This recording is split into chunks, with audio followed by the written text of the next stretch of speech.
Hello प्यारे बच्चों, मैं हूं आपका भैया ऋषभ सिंह और आप सभी देख रहे हैं आपका अपना यूट्यूब चैनल ऋषि यस क्लासेस। और आज के इस वीडियो में हम बात करने वाले हैं आप सभी के काफ़ी ज़्यादा डिमांड पर जो हम लेकर आ चुके हैं बीएससी फिफ्थ सेमेस्टर केमिस्ट्री के इम्पॉर्टेंट क्वेश्चंस का सीरीज।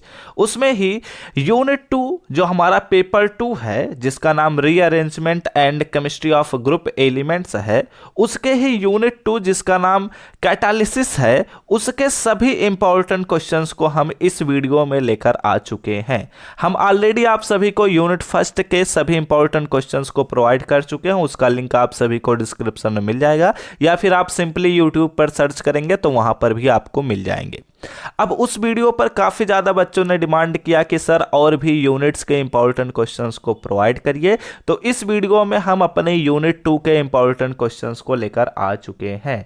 तो चलिए अपने इस लेक्चर की शुरुआत करते हैं। एक करके सभी क्वेश्चंस पर हम डिटेल में डिस्कशन करेंगे कि कैसे इन क्वेश्चंस को अटेम्प्ट कर सकते हैं आप लोग। लेकिन अगर आप सभी इस चैनल पर पहली बार आए होंगे तो जरूर नीचे दिए हुए रेड बटन पर क्लिक करके सब्सक्राइब कर लीजिए, साथ ही बेल आइकन को ऑल पर सेलेक्ट कर लीजिएगा, जिससे हम आप सभी के तैयारी को बेहतर बनाते रहें। ठीक है, चलिए एक एक करके अब हम बात करते हैं कि क्या क्या है चीज़ें, कैसे कैसे आप सभी को सारी चीज़ें पढ़नी रहेंगी। ध्यान रखिएगा।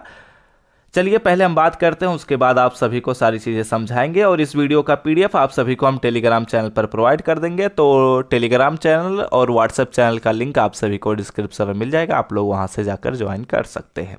चलिए सबसे पहले क्वेश्चन से हम शुरुआत करते हैं जो कि इस चैप्टर का सबसे बेसिक क्वेश्चन है, जो कि गारंटी के साथ आपसे very short answer and long answer तीनों ही प्रकार के क्वेश्चन इस यूनिट से बनते हैं। जो लॉन्ग आंसर टाइप का क्वेश्चन बनेगा वो मैं अभी बता दूंगा कि कौन सा क्वेश्चन लॉन्ग आंसर में आ सकता है।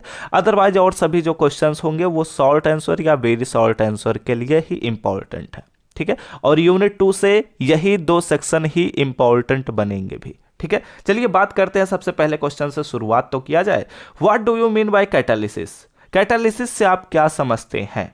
ठीक है, कैटालिस्ट क्या होता है, कैटालिसिस से आप क्या समझते हैं, इसके बारे में सबसे बेसिक सा क्वेश्चन बनता है जो कि आप सभी से शॉर्ट आंसर या वेरी शॉर्ट आंसर में पूछा जाता है। एंड इसके साथ यह भी मेंशन किया जाता है कि discuss the types of catalytic reaction in details. ठीक है, मतलब कि कैटालिसिस कितने प्रकार के होते हैं ये बातें यहाँ पर पूछी जा रही हैं। और मैंने ऑलरेडी आप सभी को लेक्चर प्रोवाइड किया है, पूरा कैटालिसिस वन शॉर्ट लेक्चर में प्रोवाइड कर दिया है। तो अगर आप लोग उस लेक्चर को देखे होंगे तो आपको सारी चीज़ें समझ में आ जाएंगी। नहीं देखे हैं तो आई बटन पर लेक्चर में दे दूंगा या फिर लिंक आप सभी को डिस्क्रिप्शन में मिल जाएगा, या फिर आप सिंपली सर्च भी करेंगे तो आपको हमारा वन शॉर्ट लेक्चर मिल जाएगा। ठीक है, काफ़ी बच्चों ने उसे ज्वाइन किया है, काफ़ी अच्छा प्यार भी दिखाया है कमेंट सेक्शन में, तो आप भी जाकर उसे देख सकते हैं, आपकी तैयारी वहां से कंप्लीट हो जाएगी। ओके, चलिए बात करते हैं अपने दूसरे क्वेश्चन पर। यह भी उसी से ही मिलता जुलता एक क्वेश्चन बनता है। ठीक है, पूछा जाता है कि what do you mean by catalyst? ठीक है, कैटालिसिस और कैटालिस्ट दोनों अगर पूछा जाता है तो सेम डिफिनेशन है, कुछ भी डिफरेंस नहीं है। बस ये फिनोमिना को, जिस भी फिनोमिना में हम कैटालिस्ट का उपयोग करते हैं उसी फिनोमिना को हम कैटालिसिस कहते हैं। बस इतना ही सिंपल सा एक एडिशनल लाइन लिखना रहता है, दोनों में ही लिखना रहेगा, ऐसा नहीं है कि दोनों अलग अलग चीजें। ठीक है, लेक्चर देखेंगे तो आपको पता ही चल जाएगा। एंड बोला जा रहा है कि discuss principles and properties of catalyst.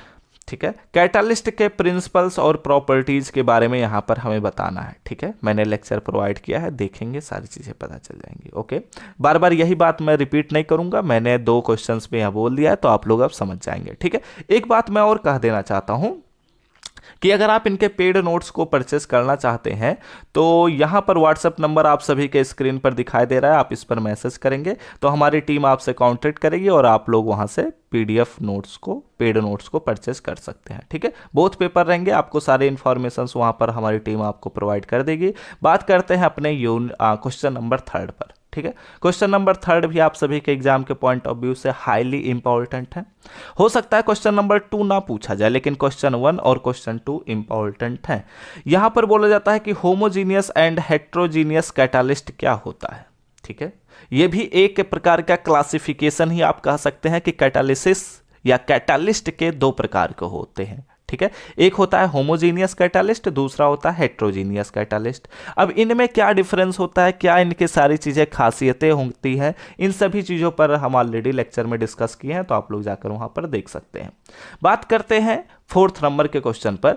ये जो 4th नंबर का क्वेश्चन है, ये मैं उतना इंपॉर्टेंस नहीं दूंगा, लेकिन हाँ ये हो सकता है आप सभी से शॉर्ट आंसर या वेरी शॉर्ट आंसर में पूछा जा सकता है कि जियोलाइट्स क्या होते हैं। ठीक है, जियोलाइट्स पर हमें शॉर्ट नोट्स यहां पर लिखने को बोला जा सकता है, लेकिन मैं उतना इंपॉर्टेंस नहीं दूंगा इस क्वेश्चन को। ठीक है, लेकिन ये डिफरेंट यूनिवर्सिटीज के लिए हो सकता है इंपॉर्टेंट हो सकता है। ठीक है, तो आप लोग जरूर इसे एक बारी पढ़ ही लीजिएगा। ठीक है, बात करते हैं अपने क्वेश्चन नंबर 5 पर। क्वेश्चन नंबर 5 में हमारे पास बोला जा रहा है डिस्कस द फॉलोइंग। ठीक है, यहां पर हमने 3 पॉइंट्स को मेंशन कर दिया है, लेकिन एग्जाम में जब 3 पॉइंट्स देते हैं तो उनमें केवल 2 ही पॉइंट्स को लिखने के लिए बोला जाता है, तो एक बारी जरूर क्वेश्चन को अच्छे से पढ़ा करिए। ठीक है, यहां पर बोला जा रहा है कि निगेटिव कैटालिस्ट क्या होता है। देखो, कैटालिस्ट का मैंने ऑलरेडी आपको बताया कि हमारे पास कैटालिस्ट के कई प्रकार से क्लासिफिकेशन किए जाते हैं। एक होता है निगेटिव कैटालिस्ट, दूसरा होता है पॉजिटिव कैटालिस्ट। तो इन दोनों चीज़ों के बारे में भी आपको पढ़ना चाहिए। एक होता है होमोजीनियस कैटालिस्ट, दूसरा होता है हेट्रोजीनियस कैटालिस्ट, आपको जरूर पढ़ना चाहिए। एक होता है कैटालिटिक पॉइजन्स एंड दूसरा होता है कैटालिटिक प्रमोटर्स, अब इसके बारे में भी आपको पढ़ना चाहिए। कुछ ऐसे सबस्टेंसेस होते हैं जो जिन्हें अगर हम कैटालिस्ट में मिला देते हैं तो वो कैटालिस्ट के पावर को या तो बढ़ा देते हैं या तो घटा देते हैं, और इसी पूरे फिनोमिना को ही हम या तो कैटालिस्टिक पॉइजन कहेंगे या तो कैटालिटिक प्रमोटर्स कहेंगे। वो आप लोग लेक्चर देखेंगे तो आपको पता चल जाएगा, आपको सारी चीजें समझ में आ जाएंगी, और नोट्स में तो ऑलरेडी आप सभी को बताया ही गया है। ठीक है, बात करते हैं अगले क्वेश्चन पर। अब इतने जितने भी मैंने क्वेश्चन अभी तक डिस्कस किए, ये आप सभी से केवल या तो वेरी शॉर्ट आंसर या तो शॉर्ट आंसर में देखने को मिलेगा, लेकिन क्वेश्चन नंबर 6 जो है ये आप सभी से लॉन्ग आंसर में देखने को मिलने के काफी ज्यादा चांसेस बनेंगे। यहां पर क्या है, right short notes on Michaelis Menten equation. ठीक है, माइकलिसिस कई बुकों में अलग अलग तरीके से हिंदी में इसको प्रोनाउंसिएट किया जाता है, तो माइकलिस मेंटेन इक्वेशन क्या होता है, इस पर शॉर्ट नोट्स भी लिखने को मिल सकता है। Drive equation of Michaelis Menten equation भी बोला जा सकता है कि इसका डेरिवेशन करिए, ये भी बोला जा सकता है। या फिर एक और प्रकार से क्वेश्चन बनता है जो कि आप सभी के स्क्रीन पर दिखाई दे रहा है कि consider the following enzyme catalysed reaction. ठीक है, हमारे पास एक एंजाइम कैटालाइज्ड रिएक्शन आप सभी के स्क्रीन पर दिखाई दे रहा है, जो कि यहां पर हमारे पास एक एंजाइम है और एक सबस्ट्रेट है, उसका हमने रिएक्शन कराया तो एक एंजाइम सबस्ट्रेट कॉम्प्लेक्स बना, और फिर से अगर वह हमारे पास टूटता है तो वह प्रोडक्ट एंड एंजाइम में टूट जाता है। जो हमारे पास एंजाइम होता है ये एक्चुअली एक कैटालिस्ट की तरह व्यवहार करता है, इसलिए यहां पर हमारे पास फाइनल प्रोडक्ट बनाने के बाद कैटालिस्ट अपने पुराने फॉर्म में क्या होता है, बाहर निकल जाता है। तो अभी इसी प्रोसेस से ही हम अपने माइकलिस मेंटेन इक्वेशन को ड्राइव करते हैं, और यह जो फार्मूला होता है या फिर यह जो डेरिवेशन होता है या फिर जो यह इक्वेशन बनता है, ये काफी ज्यादा उपयोगी होता है, इसलिए इसके बारे में पूछा भी जाता है। ठीक है, एंड यहां पर देखो ये तो बोला ही गया है, इतनी चीजें बोल दी गई हैं, उसके साथ साथ यहां पर जो इक्वेशन हमें ड्राइव करना है उसके बारे में भी यहां पर बोल दिया गया है कि हमारे पास so that the rate of reaction जो होता है R is equal to K2 E0 and S, यानी कि सबस्ट्रेट का कंसंट्रेशन और हमारे पास एंजाइम का कंसंट्रेशन अपॉन में Km प्लस सबस्ट्रेट का कंसंट्रेशन। अब यहां पर Km क्या है, K2 क्या है, ये सारी चीजें मैंने ऑलरेडी आप सभी को बताया है, तो आप लोग देखेंगे तो सारी चीजें पता चल जाएंगे। अब यहां पर कुछ कंडीशंस भी होते हैं, कहने का क्या मतलब है, यहां पर कुछ कंडीशंस में होते हैं, जैसे कि अगर बात किया जाए कि अगर Km जो है वो सबस्ट्रेट के कंसंट्रेशन से बहुत ज़्यादा है तब क्या होता है, अगर हमारे पास Km का जो वैल्यू है वो सबस्ट्रेट के कंसंट्रेशन से बहुत कम है तो इस सिचुएशन में क्या होगा। हो सकता है एक और कंडीशन भी बनता है, मैंने लेक्चर में आप सभी को बताया ही था कि अगर सबस्ट्रेट का कंसंट्रेशन Km के बराबर हो जाता है तब क्या होता है। तो ये सारी चीज़ें आपको जब डेरिवेशन पढ़ेंगे, सीखेंगे, समझेंगे तो सारी चीज़ें आपको पता चल जाएंगे। ठीक है, चलिए अब बात कर लेते हैं इस वीडियो के लास्ट इंपॉर्टेंट क्वेश्चन पर। यहां पर क्या बातें बोली जाएंगी ध्यान दीजिएगा। यहां पर बोला जा रहा है कि एक्चुअली ये क्वेश्चन भी एक तरह का ऑलरेडी हम डिस्कस कर चुके हैं, लेकिन दूसरे फॉर्म में भी पूछा जाता है, इसलिए मैंने मेंशन कर दिया कि एंजाइम कैटालिसिस क्या होता है। ठीक है, पहली बात तो एंजाइम कैटालिसिस के बारे में आपको पढ़ना पड़ेगा, एंड एंजाइम कैटालिसिस के क्या क्या कैरेक्टरिस्टिक्स हैं ये भी आपको जानना चाहिए।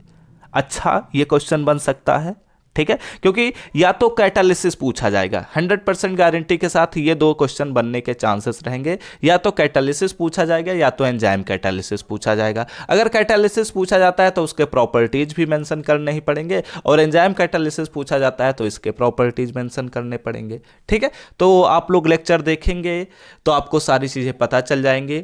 इस वीडियो का PDF आप सभी को हम टेलीग्राम चैनल पर प्रोवाइड कर देंगे, आप लोग जाकर ज्वाइन कर सकते हैं। टेलीग्राम चैनल और व्हाट्सएप चैनल का लिंक आप सभी को डिस्क्रिप्शन में मिल जाएगा। अगर आप इनके पेड नोट्स को परचेस करना चाहते हैं तो स्क्रीन पर दिए हुए व्हाट्सएप नंबर पर आप मैसेज करिए, हमारी टीम आपसे कांटेक्ट करेगी और आपको सारी चीज़ें वहां पर बता दी जाएंगी कि आपको कैसे उन चीज़ों को परचेस करना है। ठीक है, एंड चलिए मिलते हैं नेक्स्ट वीडियो में। वीडियो अच्छा लगा हो तो जरूर लाइक करिएगा। ध्यान रखिए, मैंने ऑलरेडी इन पर लेक्चर्स अपलोड कर दिया है, तो आप लोग अगर इनके लेक्चर्स को ज्वाइन करना चाहते हैं तो उसका भी लिंक आप सभी को डिस्क्रिप्शन में मिल जाएगा, या फिर आप सिंपली सर्च मारेंगे catalysis one shot video by Rishi yes classes या ऋषि सर, तो आपको सारी चीज़ें मिल जाएंगी। ठीक है, सो वीडियो अच्छा लगा हो तो जरूर लाइक करिएगा, साथ ही साथ कमेंट करके बताएगा कि कैसा यह वीडियो लग रहा है और भी यूनिट्स के इंपॉर्टेंट क्वेश्चंस क्या प्रोवाइड किए जाएं। एंड चैनल पर पहली बार आए होंगे तो जरूर सब्सक्राइब करने के साथ बेल आइकन को ऑल पर सेलेक्ट कर लीजिएगा।